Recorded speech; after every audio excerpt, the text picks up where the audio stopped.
तेलंगाना में आशंकित रूप से गिरी एसएलबीसी सुरंग में फंसे 8 लोगों को बचाने के लिए केरल पुलिस कैडावर डॉग्स शुक्रवार को बचाव अभियान में शामिल कर रही है।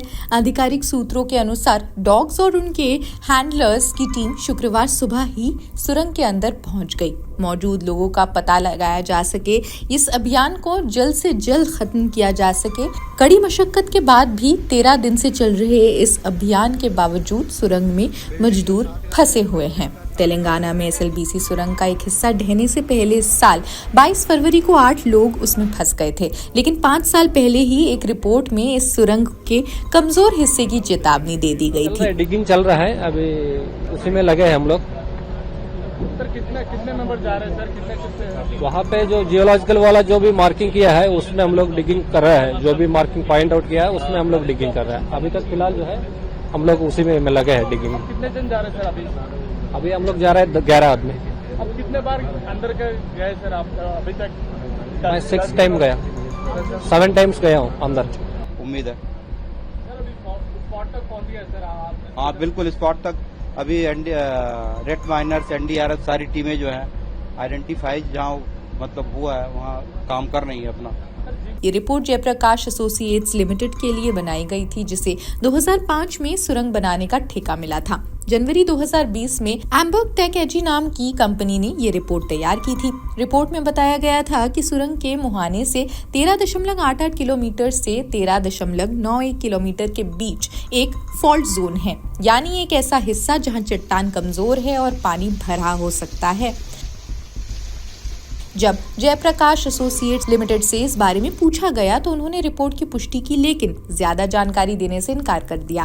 एम्बर्ग ने भी इसे गोपनीय बताते हुए कुछ भी कहने से मना कर दिया है। रिपोर्ट में बताया गया था कि कंपनी ने सेस्मिक वेव्स के जरिए चट्टान की ताकत का आकलन किया था। इस जांच में पाया गया कि कुछ हिस्सों में चट्टान कमजोर थी, वहां पानी भरा होना स्वाभाविक है। ये क्षेत्र खिसक भी सकता है। बचाव कर्मियों के मुताबिक सुरंग का वही हिस्सा गिरा जिसके बारे में रिपोर्ट में चेतावनी दी गई थी। बचाव अभियान में शामिल एक अधिकारी ने बताया कि छत दोष क्षेत्र के चारों ओर करीब 3 मीटर तक गिर गई। सुरंग में बार बार पानी भरने की वजह से राहत कार्य में दिक्कतें आ रही हैं।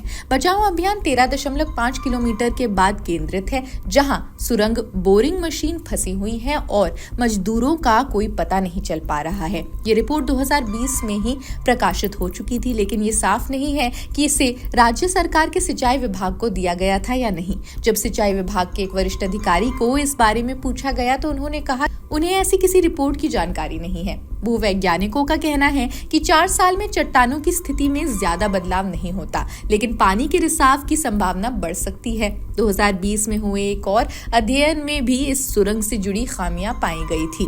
भारतीय भूवैज्ञानिक सर्वेक्षण के पूर्व महानिदेशक मंडपल्ली राजू और जयप्रकाश एसोसिएट्स लिमिटेड के भूवैज्ञानिक ऋतुराज देशमुख के शोध पत्र के मुताबिक सुरंग का निर्माण बिना पूरी जांच पड़ताल के शुरू कर दिया गया था।